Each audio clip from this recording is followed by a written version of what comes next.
Olá, esse vídeo será longo, porque não tem como ser diferente. O detalhe faz toda a diferença, em especial nesse momento. Eu precisava falar com todos vocês, em especial com as mulheres de bem que nos acompanham. Não foi fácil chegar até aqui. Tentei o silêncio, escolhi a paz. Para não expor a minha família, fiquei calada por muito tempo. Mas tem um limite para o quanto uma pessoa consegue suportar ataques e mentiras, especialmente quando essas mentiras envolvem o seu nome, o sofrimento do seu marido, da sua família e deturpam o trabalho que você entregou de coração.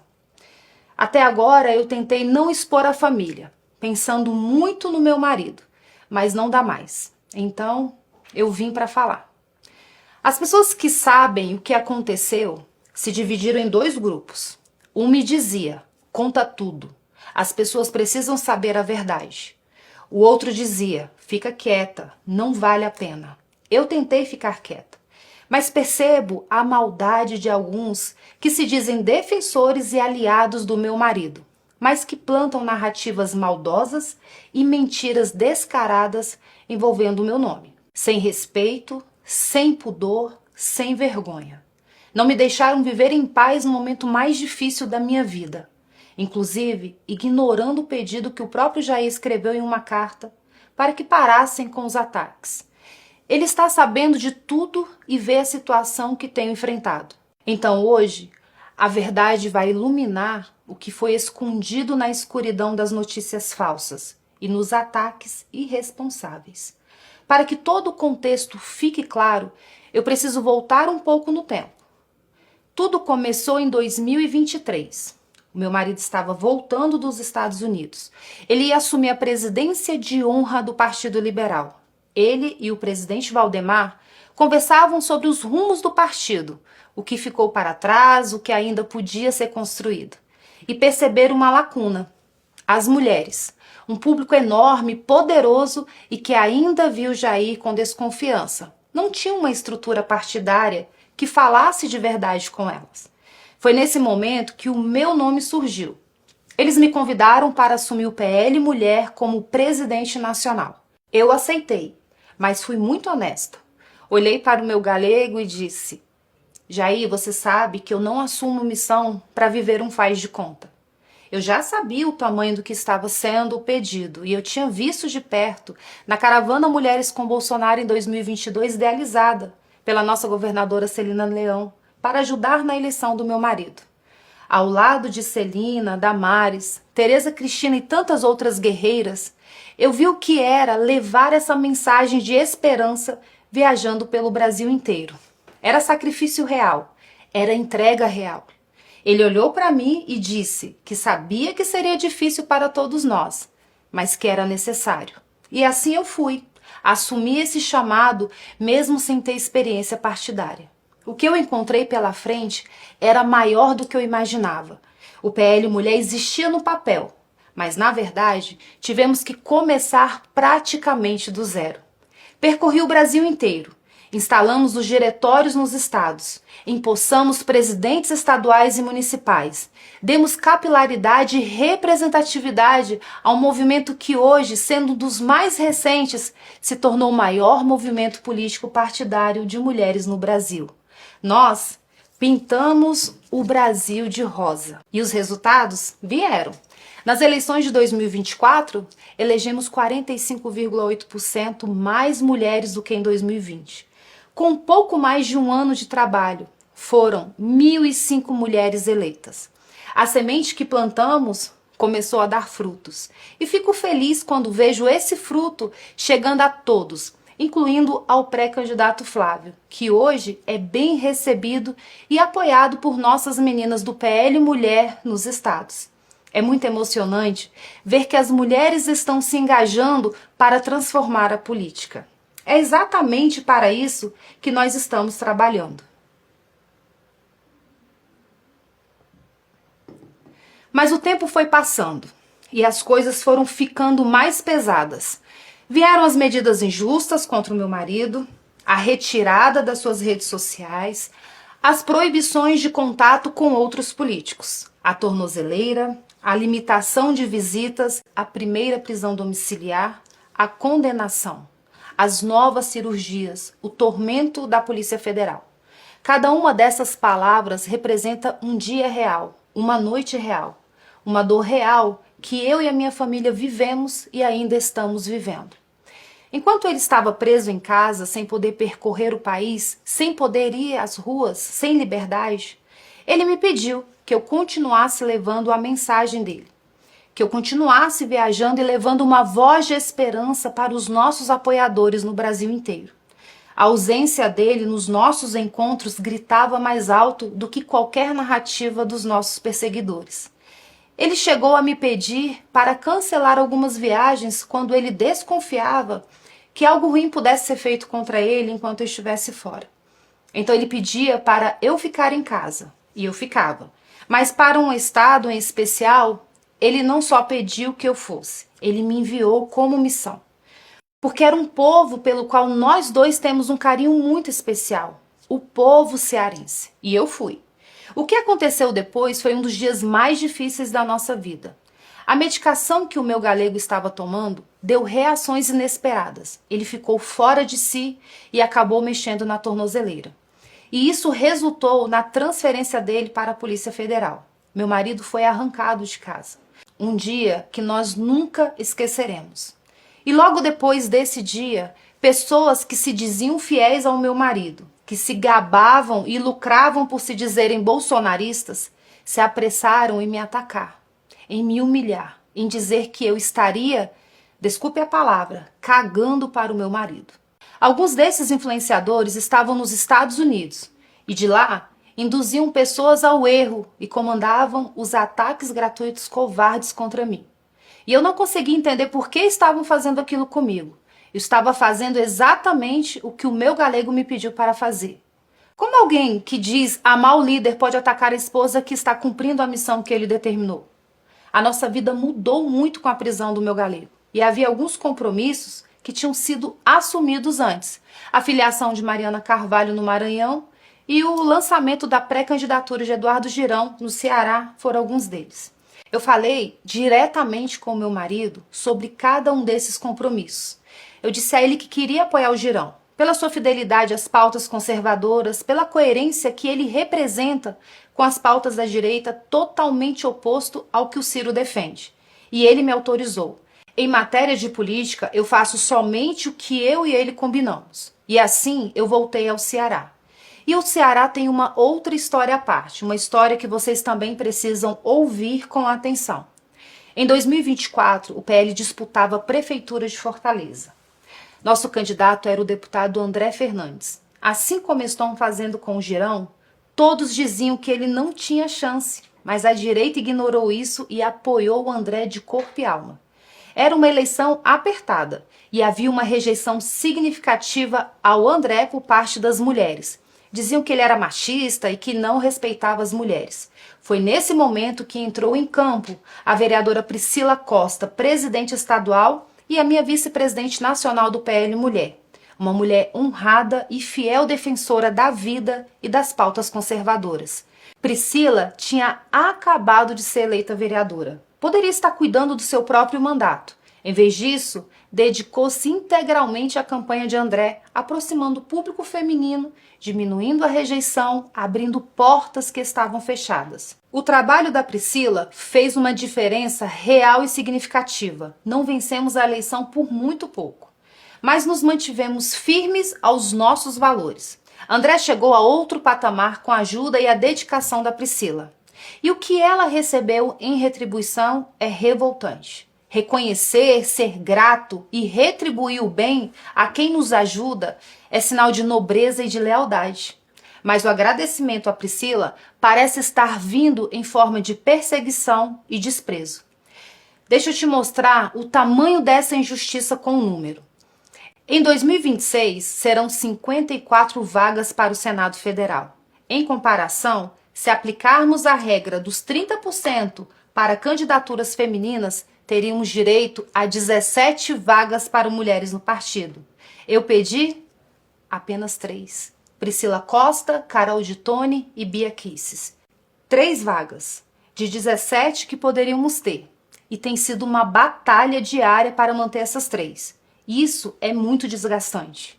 Em especial nesse momento que o meu marido e eu estamos enfrentando. Deixa eu ser clara sobre a indicação da Priscila. Essa candidatura foi muito bem definida por 3 pessoas. Meu marido, eu e o presidente Valdemar. Não foi sugestão, foi preferência, foi decisão. E decisão baseada no potencial da Priscila Costa. Jair definiu que o PL disputaria as 2 vagas do Ceará, uma com Priscila e a outra com o pai do André. O que aconteceu depois foi que, aproveitando-se da prisão do Jair, começaram a trabalhar para eliminar a Priscila da disputa, cedendo a vaga dela para garantir uma aliança com Ciro Gomes. Isso mesmo, o Ciro Gomes. Eu preciso parar aqui e fazer uma pergunta. Se o André queria agradar o Ciro Gomes, por que ele não ofereceu a vaga do seu próprio pai? Será que ele acha que retirar a vaga de uma mulher seria mais justo e fácil? Que fique registrado para sempre. Enquanto ainda estava preso no 19º Batalhão, o meu marido mandou um recado claro, que foi repassado à direção do partido e ao senador Rogério Marinho. Ele disse: Priscila será candidata. O número 222 deverá ser dado a ela. Não é vago, não é interpretável, é um desejo, é uma ordem do líder. Vejam bem, a palavra mais recente do meu marido em relação às candidaturas no Ceará é essa. Não honrar essa determinação do meu marido será um ato de traição contra Jair Messias Bolsonaro. Venha de quem vier. Agora, muitos falam da polêmica no evento do Ceará. Eu vou te contar o que aconteceu lá. O senador Eduardo Girão é uma pessoa diferenciada, um homem que, quando todos cediam, ficou de pé defendendo a vida desde a concepção, as causas conservadoras e a lealdade ao meu marido, mesmo quando essa lealdade tinha um custo alto. Girão é o único verdadeiro representante das pautas da direita na disputa pelo governo do Ceará. No dia do lançamento da sua pré-candidatura, estavam presentes vários representantes do PL, inclusive o presidente estadual André Fernandes. Fiquei até feliz, eu pensei, talvez haja uma chance de o partido apoiar o Girão no primeiro turno. Não se trata de interferência, mas sim uma mostra do que seria mais coerente, mais fiel aos nossos valores. Ainda que aparentemente não houvesse grandes chances, como ocorreu no início com André Fernandes, a proposta seria apoiar, no primeiro turno, o candidato que defende fielmente os nossos valores. E era só isso que eu e o meu marido queríamos. No segundo turno, os nossos eleitores, pessoas de bem, poderiam se unir a todos os demais para derrotar o candidato do PT. Mas o que eu não sabia ainda era o que estava sendo acordado nos bastidores. Não pelo meu marido, não com seu conhecimento atualizado, porque ele, infelizmente, estava preso e essas pessoas não tinham mais contato com ele. A última palavra sobre o Ceará, ele falou a mim e eu transmiti a cúpula do partido. Voltando ao evento, enquanto ele ocorria, eu percebi algo que me tocou fundo. Havia muitas senhoras mais idosas, de cabelos brancos, usando camisetas com o rosto do meu marido, olhando para mim, olhando para o André, olhando para o pai dele e dizendo em voz alta: Michele, Ciro não. Quando o André e o seu pai foram discursar, as vozes ficaram mais altas, mais incisivas e diziam: Ciro não. Vaiavam e chamavam de traidores. Eu fiquei ali assistindo aquelas mulheres, aquele povo simples, fiel, que não negocia convicção por aliança pragmática. Quando chegou a minha vez de falar, eu me dirigi ao André Fernandes. Eu gosto dele, eu não falei por raiva. Falei por respeito, porque respeitar e gostar de alguém é também ter coragem de dizer o que precisa ser dito. Eu fiz elogios sinceros, critiquei o ato, a aliança precipitada com o Ciro, e não a pessoa. E encerrei elogiando novamente o André, a Bela, o Carmelo e todos os jovens ao redor dele. Alguns acharam que eu não deveria ter falado. A maioria esmagadora, porém, disse que eu estava certa. Basta ver como as redes reagiram. Mais de 90% das menções do dia foram positivas àquele gesto. Mas, independentemente disso, posteriormente, pedi perdão ao André por eventualmente tê-lo magoado. Magoar nunca foi a minha intenção.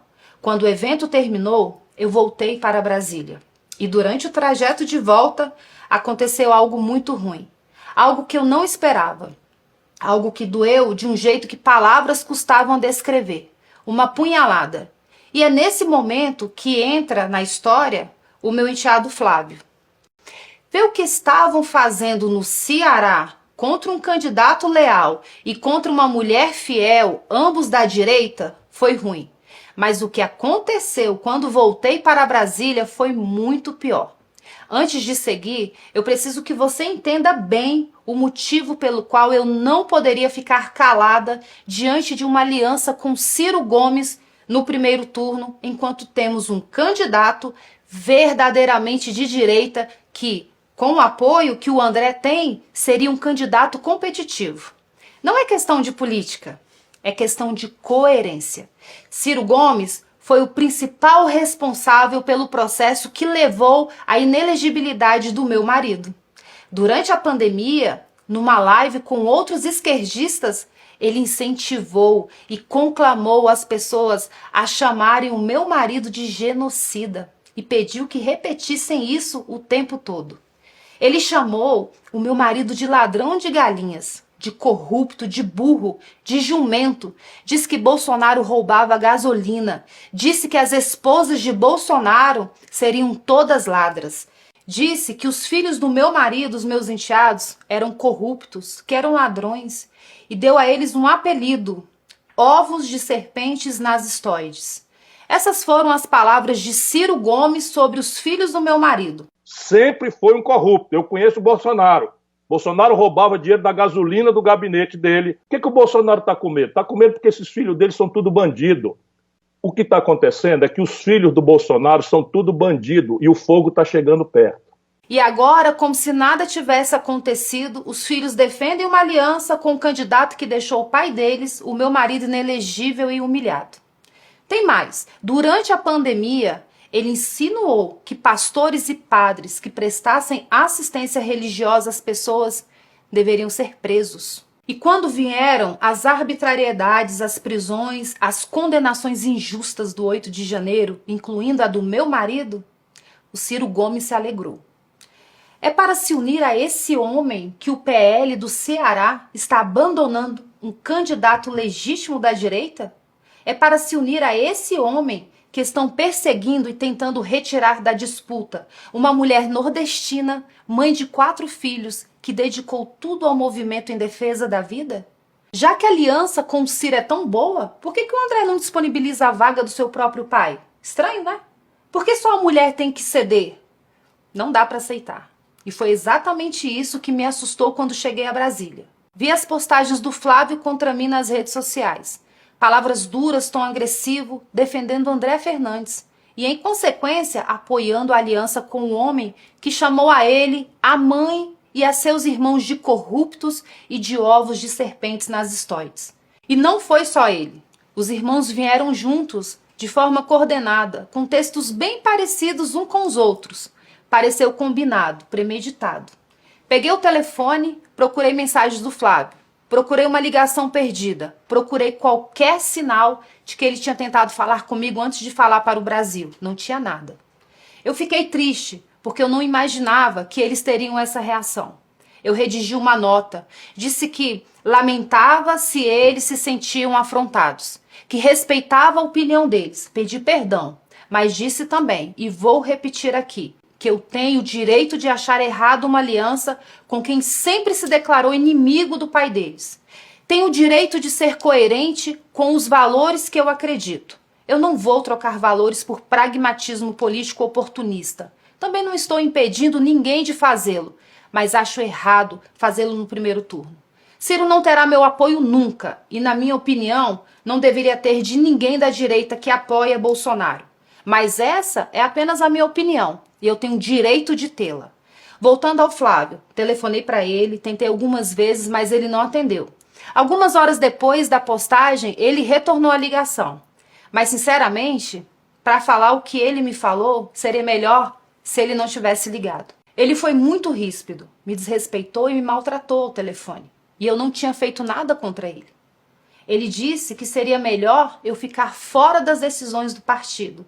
Disse que eu havia chegado ontem e não entendia nada de política. Diante dessa humilhação, eu disse a ele que estava tudo bem. Entendi que ele não queria o meu apoio ou que este era insignificante. E então eu me recolhi. Fiquei na minha e assim permaneço. Eu sou presidente nacional do PL Mulher. Fui convidada pelo meu marido e pelo presidente Valdemar. Eu percorri o Brasil inteiro, instalei diretórios em todas as 27 unidades da federação, ajudei a eleger 1.005 mulheres em 2024, um aumento de 45,8% em relação a 2020. Mas para ele e alguns que o cercam, eu não entendo de política. Tudo bem, eu me recolhi. E desde esse dia, ele não me procurou mais. Eu também não procurei, porque estou respeitando o que ele falou, e é só isso. Agora, vou desmentir as narrativas e notícias que circulam na imprensa. Eu sei quem as planta, eu sei quem são as fontes. Eles me tratam como se eu fosse idiota, como se eu fosse alguém que chegou ontem, mas eu não sou. Eu sei mais do que eles pensam. Primeiro, eu nunca pedi, cobrei ou condicionei desculpas públicas de ninguém. Não preciso disso. Eu já liberei o perdão faz muito tempo. Eu não carrego rancor no coração. Eu entrego tudo nas mãos de Deus. Todo o mal que me fazem. É ao meu Deus que essas pessoas prestarão contas. Mas preciso que você entenda uma coisa. E isso é importante. Perdoar não é o mesmo que esquecer ou querer continuar o relacionamento. São coisas completamente diferentes. Posso perdoar alguém de coração e ainda assim reconhecer que aquela relação não é saudável. Perdão é libertação, não é obrigação.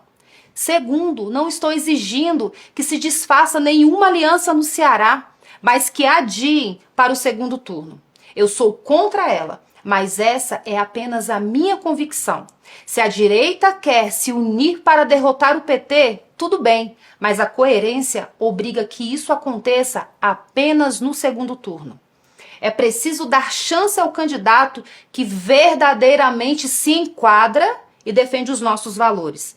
Já disse que considero um erro, uma traição aos valores das pessoas de bem, mas os caciques do partido no estado estão ignorando o perigo. Cada um responderá pelos seus atos. Ciro Gomes já provou inúmeras vezes não ser confiável. E ele não esconde isso.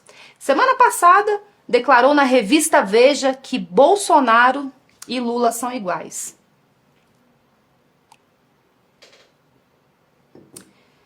É só uma questão de tempo para ele se voltar contra a direita. Todos foram avisados, em especial dentro do partido, e serão lembrados disso. Terceiro, o Flávio vai à minha casa toda semana, mais de uma vez. Se ele realmente quisesse falar comigo, já teria falado. Se considerasse necessário o meu apoio, já teria conversado. Estou na minha. Continuarei recolhida. Quarto, as tais fontes espalharam para a imprensa que eu teria ficado com raiva porque queria ter sido candidata. Primeiro que esses fofoqueiros vazadores não têm convívio comigo, não me conhecem direito e não sabem o que eu penso. Segundo, minha prioridade agora não são candidaturas. Minha prioridade agora é cuidar da minha família, do meu marido que está precisando de mim. Meu futuro político está nas mãos de Deus. Ele providenciará tudo. E quando for o momento de decidir o que quer que seja, sou eu mesma quem falarei. Não preciso de porta-voz. Entendam, tudo isso que falei nesse vídeo aconteceu antes da indicação feita pelo meu marido. Os fatos são anteriores e não tem nada a ver com escolhas e cargos. Tem a ver com respeito e consideração. Mesmo depois de todas essas coisas, eu abençoei a escolha do Jair e a pré-candidatura do Flávio, nas mesmas redes sociais nas quais ele e os irmãos me atacaram e onde também foi publicada a entrevista dele me chamando de desrespeitosa e autoritária. Como eu disse, eu aprendi a conviver com isso. Perdoo os que me fazem o mal e permanecerei no meu lugar. Mas tem uma última coisa que preciso dizer, o que dói de um jeito diferente de tudo que falei até aqui. O grupo de maledicência coordenada a partir de quem está no exterior continuam agindo e me atacando todos os dias. Alguns deles até continuam aparecendo em fotos com o Flávio. Eles fazem postagens e vídeos retirando do meu nome o sobrenome Bolsonaro, na tentativa de me atingir. Não me atingem. Eu sei quem eu e o meu marido somos. Mas será que eles pensam no que estão provocando na vida da minha filha? Ela é uma adolescente que acompanha tudo, que lê tudo e que sente tudo. Será que na irresponsabilidade deles, eles imaginam o que estão fazendo com ela? Claro que não. Eles não se importam. Para eles, tudo é política. E uma política que não existe em função do ser humano. Esse tipo de política não serve para nada além de egoísmo. É importante entender que eu não mando recados. Quando eu tenho algo a dizer, digo olhando no olho como estou fazendo agora. Eu não gosto de mentiras. Nunca gostei. O meu Deus é o caminho, a verdade e a vida. E quem vive por ele não se agrada com as mentiras. Falei quase tudo o que precisava ser dito. A verdade está aqui, para quem quiser ver. Aqui do meu lugar, eu sigo cuidando do meu marido, cuidando da minha filha e servindo ao meu país da forma como posso. Essa é a minha missão. E dessa, só Deus me tira. Por último, eu quero aproveitar a oportunidade para agradecer publicamente, de maneira muito especial, as minhas presidentes estaduais e municipais por todo o empenho e dedicação à nossa missão e pelo apoio que vocês têm dado à pré-candidatura do Flávio. Vocês são o verdadeiro alicerce da nossa nação. São a força delicada que transforma o mundo. Vocês definem hoje o futuro do nosso país. Continuem firmes nesse propósito. As dificuldades nos fortalecem e a esperança tudo vence. Eu amo a vida de cada uma de vocês, mulheres alicerçadas. Que Deus os abençoe, que Ele abençoe as famílias brasileiras e que Deus abençoe o nosso amado Brasil.